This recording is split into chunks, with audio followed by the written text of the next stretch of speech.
Hello, welcome to Water Sign Philippines. Reading po ito for Water Sign, Cancer, Scorpio, and Pisces. Take only what resonates, guys. Hindi ito magre-resonate sa lahat. So, kunin nyo lang yung mga messages na magre-resonate para sa inyo. Let's start your reading. Para sa personal reading, June Tarot Reader. Ayan. So, pa-comment na lang dyan sa baba, guys. Kahit po heart-heart lang, smileys, malaking bagay yun sa akin. You do have here the Page of Swords and the Eight of Cups.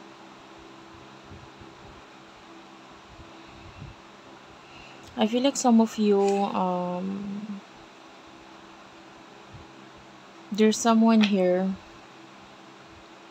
na pwedeng kinakat off mo or hinahayaan mong mawala sa buhay mo in the future.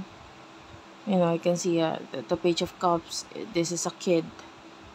So this is you na pwedeng you're letting go of something or someone, maybe a business partner, or pwedeng may relationship, business relationship, maybe contract, or let's just say mga taong nagbigay sa'yo ng hopes, no? Or somehow nakatulong sa healing mo.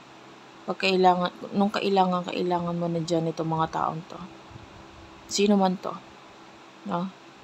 And nakita natin yung partnership ninyong dalawa. No? Pwedeng isa or marami sila. It doesn't matter. But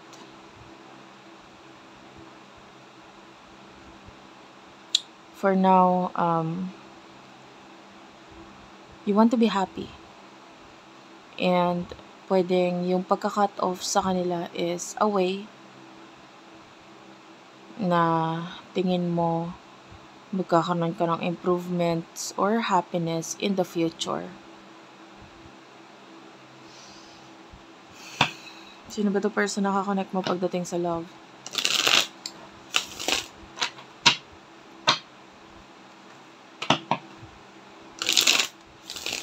Person na nakakonect mo pagdating sa love.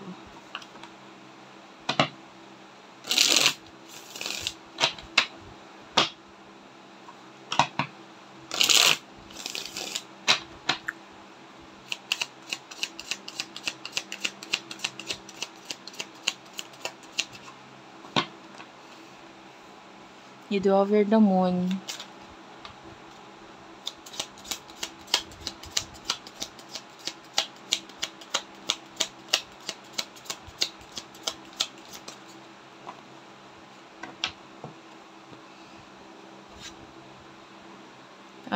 The Six of Wands. This could be a person who secretly admires you. I feel like it's a secret. Kasi pwedeng, the moon is about secret. So, pwedeng ina-admire ka niya sa malayuan. This could be a friend or a person who is not being honest sa emotions niya towards you. Okay? But this person is I feel like gusto niya rin yung mga tao sa paligid mo. Like, maybe your parents, your relatives. Yan, kumbaga merong mga tao sa paligid mo na parang nakaka-admire para sa kanya. Whatever you do in life, your life is the life na hinihiling niya or wish niya or pangarap niya or dreams niya. Gusto ko ng ganyang buhay eh. Kung ano yung buhay na meron ka ngayon, yan yung pangarap ko eh. Maybe like that. So, this person admires you a lot. And some of you, if this is a friend, maybe nagagawa niyang ayusin ang buhay mo. Maybe there's partnership between the two of you. So, kaya niyang intindihin yung mga kamalian mo, kaya niyang ayusin, etc. The Ten of Wands is here. I'm seeing a person who has a lot of responsibilities. Medyo marami siyang obligasyon. And pwedeng may mga bago pa ulit na obligasyon ngayon. So, anyway, what is your emotion sa isa't isa? Ano yung mga emosyon nyo sa isa't isa?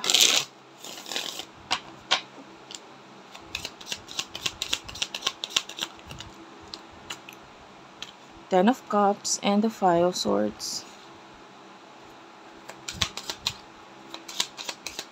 Emosyon niya para sa'yo.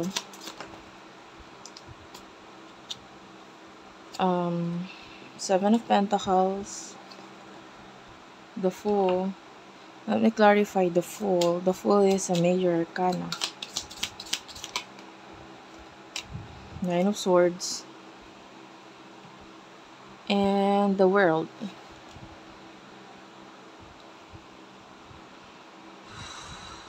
So I feel like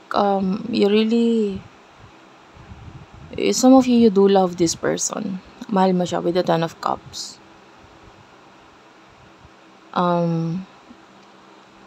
With the Five of Swords, maaaring may something ka na wini-work out either sa sarili mo or kung may mga bagay kang kina-cut off sa buhay mo, it is for you to mag-create ng something na maganda or something new. Either for yourself or maybe if you do love this person, kasi yung iba nga sa inyo mahal mo parang to create space for this person. So pwedeng kaya ka nagka-cut off, nagle-let go ng mga partnership.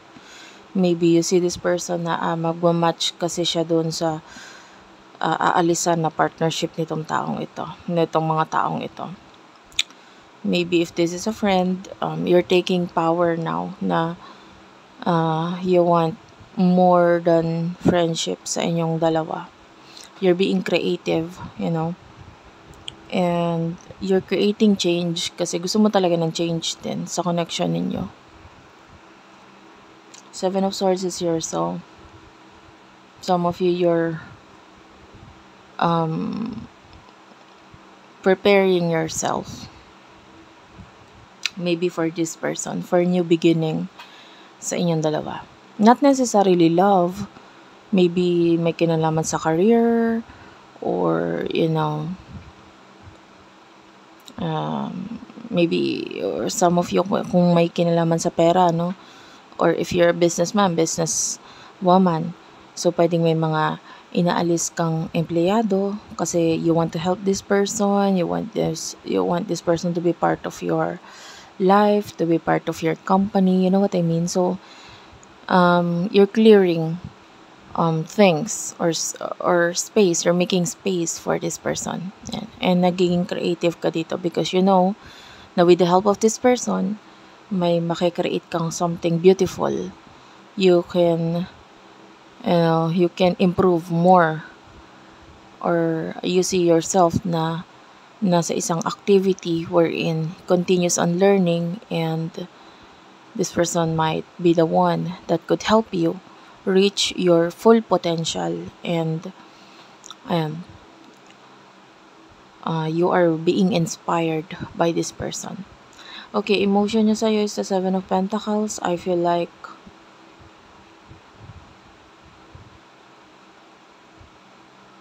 this person wants to to get you, parang may ganong energy, or want to tell you something, want to give you something, pero parang hindi pa handa, hindi pa ready. I can see a woman here who is already checking out this coins or fruits. Nakikita mo yung pentacles dito is nasa puno, pero parang nakikita niya ito, it's not yet hinog, it's not yet ready, and that is your person na pwedeng I'm not yet ready to share. I feel like it has something to do with money. So, kung magte-take ako ng risk with the fool, I'm not yet ready kasi maybe the money is not yet enough, or siya mismo, hindi pa ako ready mag-take ng risk with regards sa partnership, with regards to home. Maybe some of you kailangan niya lumipat ng home kung magkakaroon ng partnership sa inyo, but this person feels like hindi pa siya ready financially, and appearance niya, there's a lot of bagay na kailangan pang ayusin sa buhay niya, and he or she is full of insecurities. You know what I mean? Nandun yung gusto niya mag-take ng risk because, nakikita naman niya na may purpose ka sa buhay niya, or may purpose just in case siya ay dumating sa buhay mo, there's this beautiful partnership, connection sa inyong dalawa. Both of your strength ay nagmamatch, so this person sees that. But with the Nine of Swords, there's problem. With regards sa kanyang emotion, the world is here. The world. I see the world as whole. I see the world as something very beautiful. No? And if this emotion with the moon is, and the moon is about secrets, and the world is whole or buo, complete, there's complete, or like buong buo ang emosyon na nararamdaman niya para sa'yo. And I want to clarify more about this, the world. What's with the world? Ano yung emotions niya? Ano tong buong ito?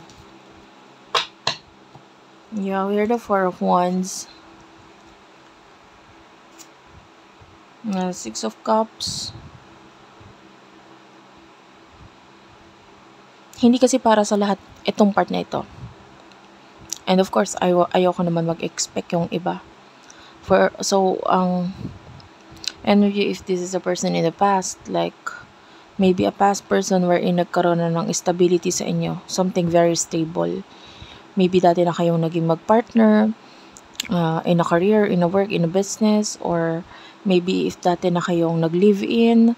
The Four of Wands is something stable, a home, or a business wherein may partnership, matibay, may kontrata, ganyan. So kung nagkaroon na kayo ng ganun, there's intense or love mula dito sa taong to, and it's a whole love, lalo na with the High Priestess. Some of you, this is a spiritual connection.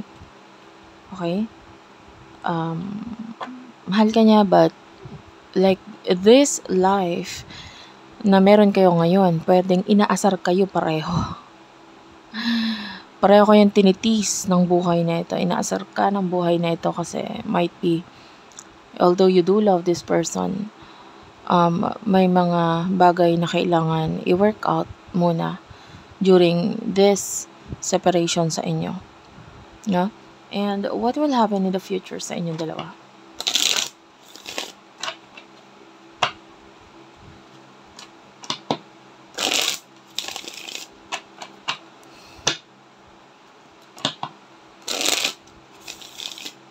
What will happen in the future sa inyong dalawa ng person na ito? Queen of Pentacles.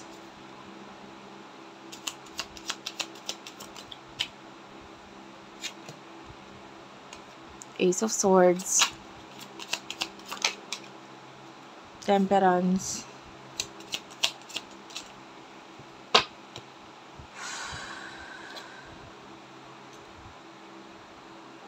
Two of Cups. Clarify the Ace of Swords, please.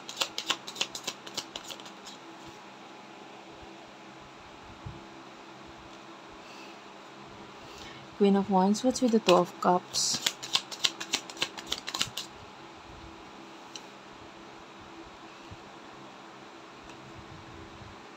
King of Wands and the Knight of Pentacles.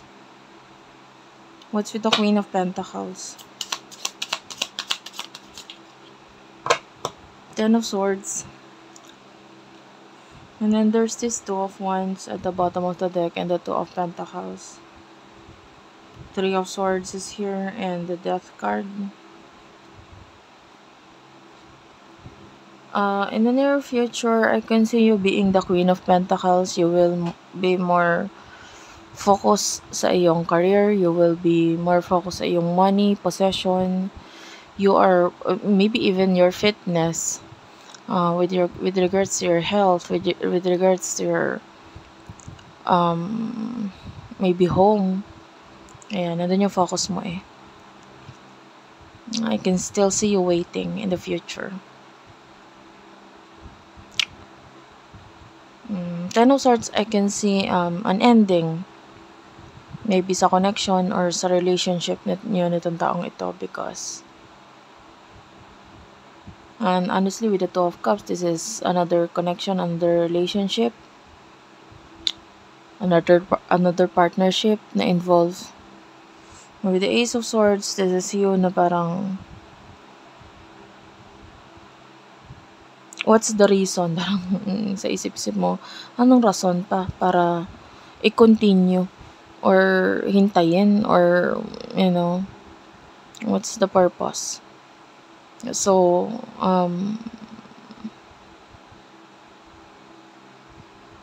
with the Two of Wands, I can see you na may mga plano ka regarding sa mga bagay na ipa-priority mo and for you to serve yung daily life mo, ano, anong gagawin mo, service mo to people, yung career mo, work mo, yan. Three of Swords and the Death card, so yeah, possible of another person that would be the reason, the main reason kung bakit may pagka-cut off na mangyayari in the future with the Queen of Swords. Like, you have no choice but to cut off this person because of the other partner's situation. And you do have here the Temperance and the Two of Cups. King of Wands is here. This is your person.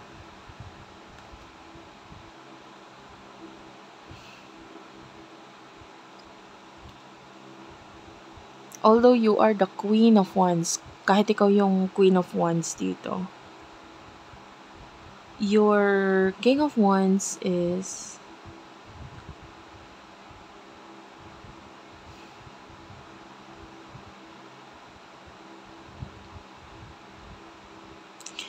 I feel like nandun yung pag-iisip pa rin sa'yo nitong person na to. Tell me about this. I'm gonna take this, masyadong marami. What's with the King of Wands?